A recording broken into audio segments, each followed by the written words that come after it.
Живееше някога едно игриво и сладко момиченце, което всички обичаха. Но най-много я обичаше нейната баба. Един ден тя даде на своята внучка красива червена шапчица от кадифе.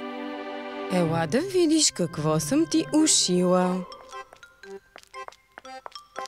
Червена шапчица! Червена шапчица, точно като за теб. Харесва ми! От сега нататък искам да ми казвате червената шапчица.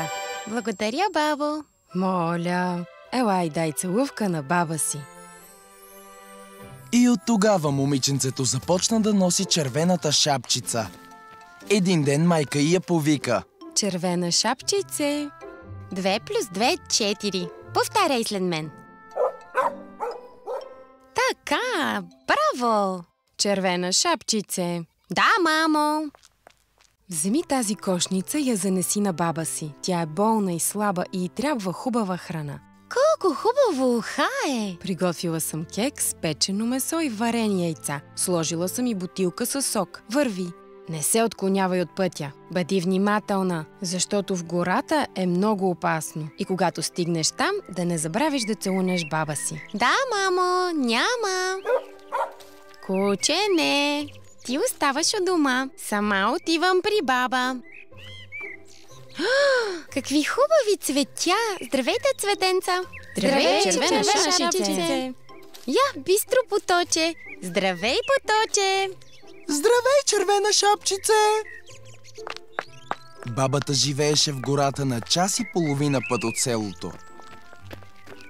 Червената шапчица не подозираше, че вълкът също живее в гората и беше животно с много лоша репутация. Но червената шапчица не знаеше за това и не се оплаши, когато го срещна. Здравей, червена шапчице, каза той.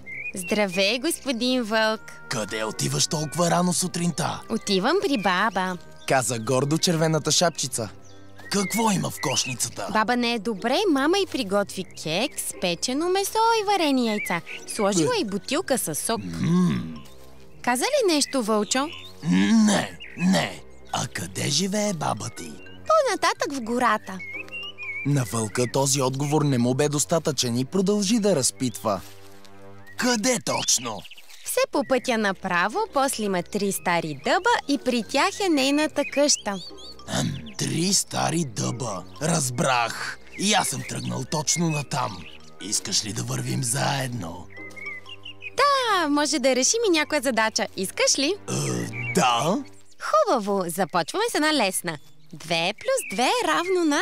3. Не, вълчо, 4. Продължаваме. 1 плюс 3 е... 3. 4. И така вълкът накара червената шапчица да го заведе до къщата на баба й. Ти наистина не можеш да смяташ. Намислил Трябва да те беше науча. план. Мислеше си как Ами, 2 червената плюс 3? шапчица... 3. Не, вълчо. Червената шапчица е доста крехка. Сигурно е по-вкусна от баба си.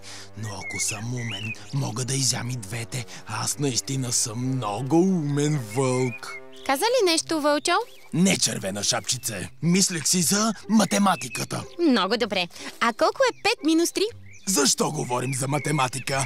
Я виж колко е хубаво навън. О, чуй как чуруликат птичките. Прав си, пеят толкова красиво. Погледни какви красиви цветя.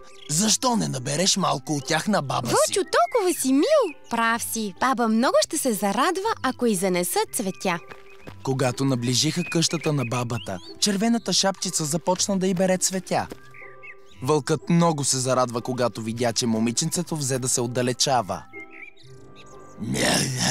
Измамих я. Докато червената шапчица късаше от цветята, вълка се затича към къщата на бабата и почука на вратата. Кой чука? Червената шапчица, бабо, нося ти вкусна храна. Влез. Не мога да стана от леглото. Не се чувствам добре. Вълк!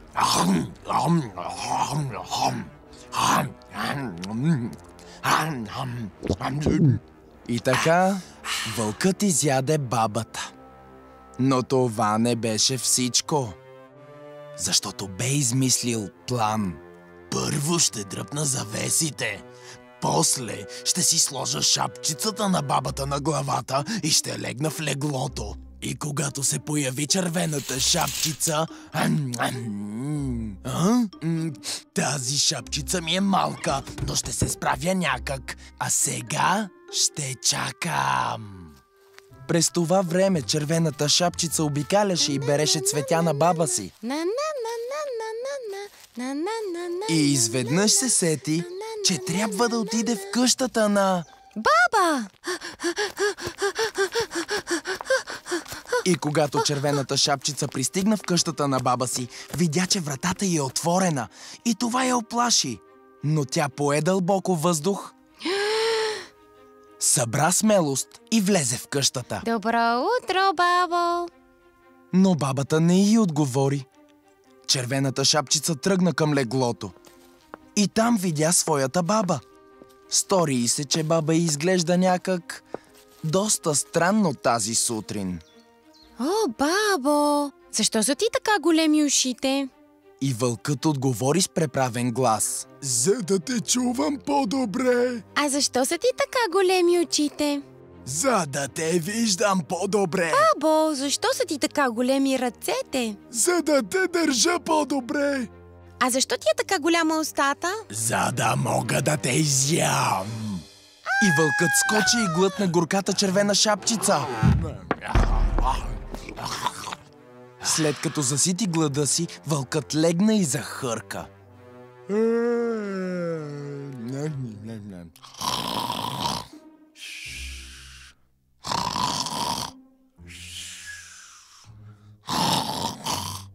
Вълкът хъркаше толкова силно, че един ловец, който минаваше наблизо, го чу.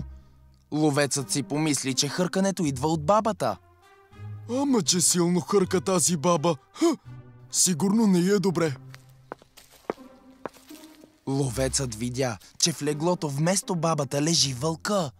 Негодник! Аз те търся, а ти къде си се скрил?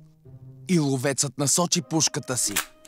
Но се спря, защото се сети, че може да е погълнал бабата. Тогава взе ножиците и разряза корема на вълка. Там намери бабата и червената шапчица, които бяха живи и здрави.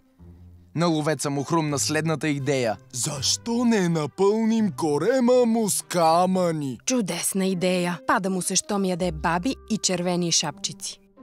Ловецът напълни корема на вълка с камъни и след това го заши. И когато вълкът се събуди, Не. уплаши се, като видя ловеца и хукна да бяга. Но не можеше да тича, защото камъните го теглеха надолу.